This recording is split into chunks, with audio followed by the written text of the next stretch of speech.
Math सकालवा channel में आपका एक बार फिर से स्वागत है। और आज हम सीखने वाले हैं कर्मधारय समास। उससे पहले आपने हमारी अव्ययीभाव समास और हमारी तत्पुरुष समास की वीडियो पिछली वाली आपने देख ली होगी, और उसी को लिंक करते हुए हम आज कर्मधारय समास सीखने वाले हैं। तो यहाँ पर दो उदाहरण दिए गए हैं, उपकृष्णः और कृष्ण भक्तः। हम यहाँ पर देखते हैं कि उपकृष्णः से जो हमारा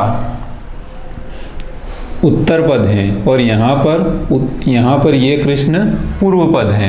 यहाँ पर इसका षष्ठी विभक्ति कृष्णस्य, और यहाँ पर जो चीज़ आगे थी वो वाली चीज़ हमारी यहाँ पर पीछे आ रही है।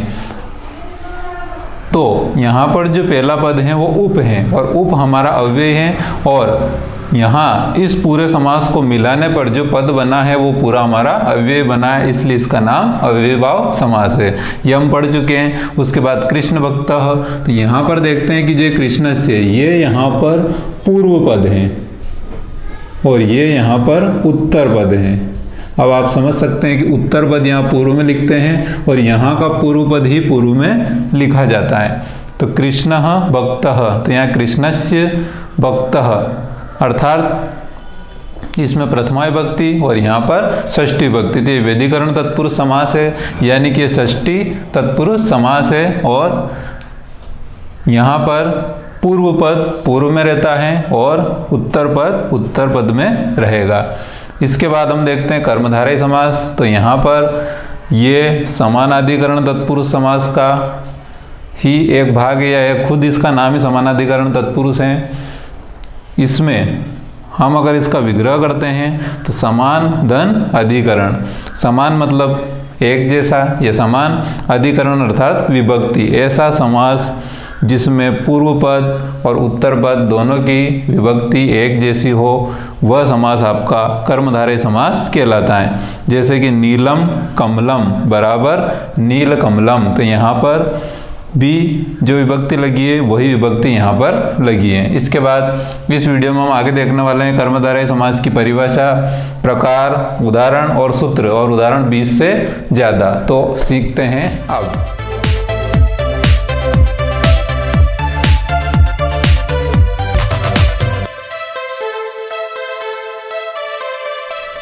इसके बाद अब हम देखते हैं कर्मधारय समास का सूत्र, विशेषणम विशेषण बहुलम, अर्थात समान विभक्ति वाले विशेषण के साथ बहुलता से जो समास होता है वो हमारा कर्मधारय समास कहलाता है। इसकी परिभाषा यहाँ लिखी हुई, जहाँ पूर्व पद विशेषण या उपमान हो और उत्तर पद इसका विशेषण या फिर उपमेय हो, और यहाँ पर दोनों का अर्थ लिखे हुए हैं। विशेषण या उपमान का जो अर्थ है वो है जिससे तुलना की जाए, वो वर्ड आपका उपमान रहेगा, और जिसकी तुलना हमें करनी है वो पद हमारा उपमेय रहेगा।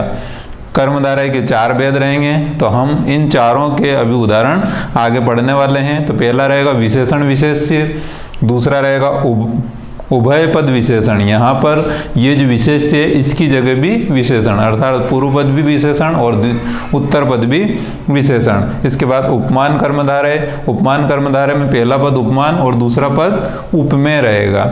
और इसके बाद रूपक कर्मधारय। इस प्रकार कर्मधारय के 4 भेद के उदाहरण हम आगे देखते हैं। कर्मधारय समास का पहला वाला भेद विशेषण विशेष्य। यहाँ पर आपको समस्त पद दिए गए हैं और इधर समास विग्रह। तो यहाँ पर हम पहला जब टुकड़ा करते हैं पीताम्बरम, तो सबसे पहली बात तो हमें याद रखना है कि यहाँ पर जो दोनों विग्रह करेंगे, दोनों विग्रह में उसकी विभक्ति एक जैसी रहेगी, पीतम अम्बरम। अगर यहाँ पर कृष्ण सर्प होता यह, तो यह रहेगा कृष्णः सर्पः। दोनों पदों में पूर्व पद और उत्तर पद में एक जैसी विभक्ति होगी। अब यहाँ पर इनके दो प्रकार के टुकड़े भी होते हैं, तो वो भी हम देख लेते हैं। जैसे कि पीतम अम्बरम का पीतम अम्बरम भी होता है, और पीतम च तत् अम्बरम ये भी इसी का टुकड़ा है। यह समास विग्रह है। रक्तोत्पलम, तो रक्तम उत्पलम या फिर रक्तम च तत्। इसके बाद महादेव, तो महादेव के भी 2 तरीके से होते हैं, महान चासो देवः या महान च असो देव। च में अ मिलने पर अ प्लस अ बराबर आ दीर्घ संधि, तो यहाँ चासो बनेगा। इसी प्रकार नीलोत्पलम, नीलम उत्पलम। अब नीलम च तत् उत्पलम या फिर नीलम उत्पलम, ये इसका विग्रह रहेगा। तो यहाँ पर दिखाया गया है कि जो पहला पद है हमारा पूर्व पद वो विशेषण रहेगा और उत्पलम जो दूसरा पद है वो इसका विशेष्य रहेगा। विशेषण का मतलब ये है कि जिससे तुलना हम कर रहे हैं और उत्पलम जिसकी कर रहे हैं। तो यहाँ पर ये जो है कमल है और इसकी तुलना कलर से की जा रही है कि इसका कलर कैसा है, नीला कलर है। तो नीले कलर वाला कमल और ये एक विशेष भी हुआ। उत्तमा जनाः, यहाँ पर बहुवचन है तो हमें उत्तमाः च और यहाँ सह तो ते बहुवचन ते प्रयोग करेंगे। यहाँ पर हमने तत् किया था क्योंकि ये नपुंसकलिंग था, ये यहाँ पर जो पुल्लिंग है तो ते जनाः, या फिर इसको इन दोनों को विसर्ग संधि के द्वारा हम संयुक्त करेंगे तो उत्तमाश्च ते जनाः, इसका ये विग्रह भी रहेगा। शीतला छाया, हमें इस वर्ड को देखकर लग रहा है कि ये स्त्रीलिंग है तो शीतला च और यहाँ ते की जगह सा छाया या फिर शीतला छाया। इसी प्रकार कृष्ण सर्प, कृष्ण च, कृष्ण सर्प जो है वो पुल्लिंग शब्द है इसलिए यहाँ पर सह आया है सर्प या फिर इसके टुकड़े कृष्ण सर्प। इस प्रकार इनके विशेषण और विशेष के आधार पर कर्मधारय के टुकड़े दो दो प्रकार से किए जाते हैं। इसी के हम विशेष विशेषण या कर्मधारय के कुछ समास और देखते हैं। यहाँ पर महापुरुषः तो महान चासो पुरुषः, यहाँ पर दिया हुआ है महाकवि तो महान चासो कवि ही, महाराज महान चासो राज, प्रथम पुरुषः प्रथमः पुरुषः, और विशाल वृक्षः तो विशालः वृक्षः। इसके बाद नील कमलम नीलम कमलम, इसका एक उदाहरण इस तरह भी बनता है नीलम च तत् कमलम। अब यहाँ पर हमें ध्यान ये रखना है कि ये जो हमारे पुल्लिंग शब्द हैं पुरुषः, कवि और राजा, तो इन तीनों में अगर यहाँ पर पुल्लिंग है और प्लस यहाँ पर अगर स्त्रीलिंग आता है तब हमें यहाँ पर चासो शब्द का प्रयोग करना है। परंतु यह पद हमारा अगर नपुंसकलिंग में जाता है तब हमें च तत् का प्रयोग करना है। नपुंसकलिंग में जाने पर हमें च तत् का प्रयोग करना है, बाकी पुल्लिंग और स्त्रीलिंग में हमें चासो का प्रयोग करना है। इसके बाद हम कर्मधारय का दूसरा भेद उभय पद विशेषण वाला भाग देखते हैं। इसमें दोनों ही जो पद समास विग्रह करते हैं तो दोनों पद हमारे विशेषण होते हैं। यहाँ पर विशेष जिससे की तुलना की जाए वो वर्ड यहाँ पर नहीं होता है। पीतः कृष्ण, पीतः चासो कृष्ण, अर्थात पीला और काला।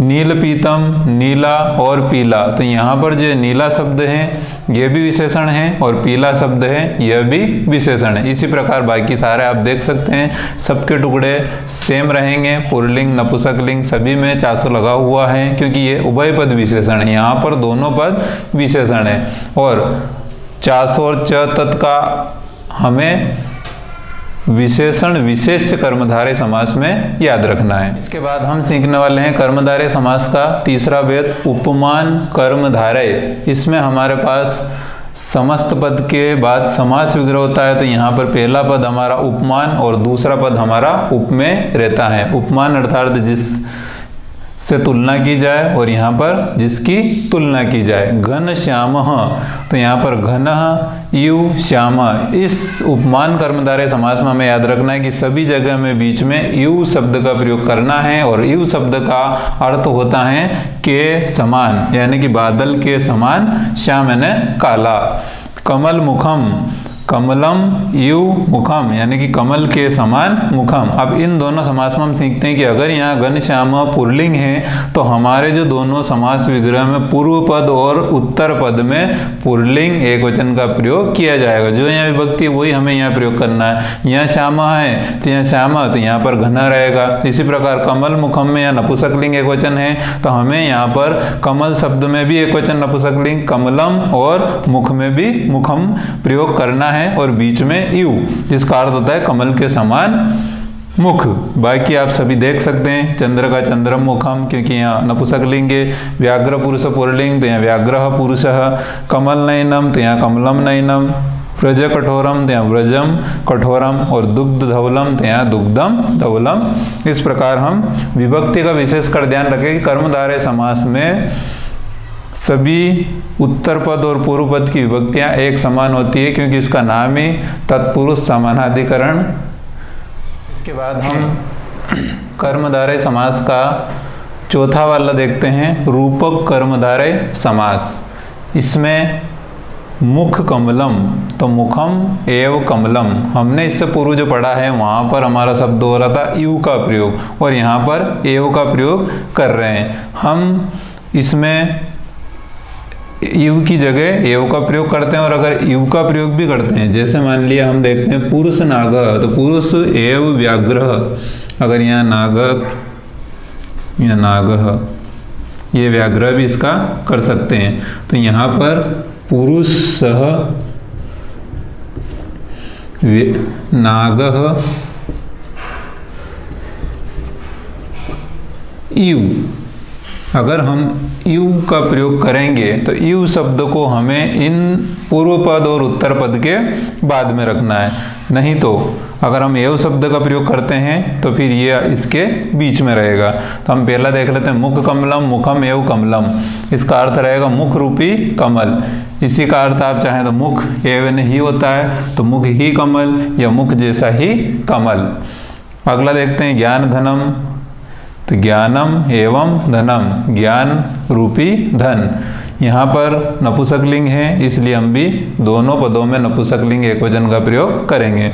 विद्या धनम, विद्या एवं धनम, विद्या रूपी धन। परीक्षा पयोधि, परीक्षा हा, पुल्लिंग एकवचन। एव पयोधि, परीक्षा रूपी सागर। शोकाग्नि, शोक एवं अग्नि, शोक रूपी अग्नि दुख वाली। और पुरुष नाग, पुरुष रूपी नाग। इस प्रकार इसमें प्रयोग होगा। तो आशा करते हैं कि आपको कर्मधारय समास के चारों प्रकार अच्छे से समझ में आए होंगे, और जिन लोगों को भी इस वीडियो की ज़रूरत है आप सभी उन तक ज़रूर शेयर करें। धन्यवाद।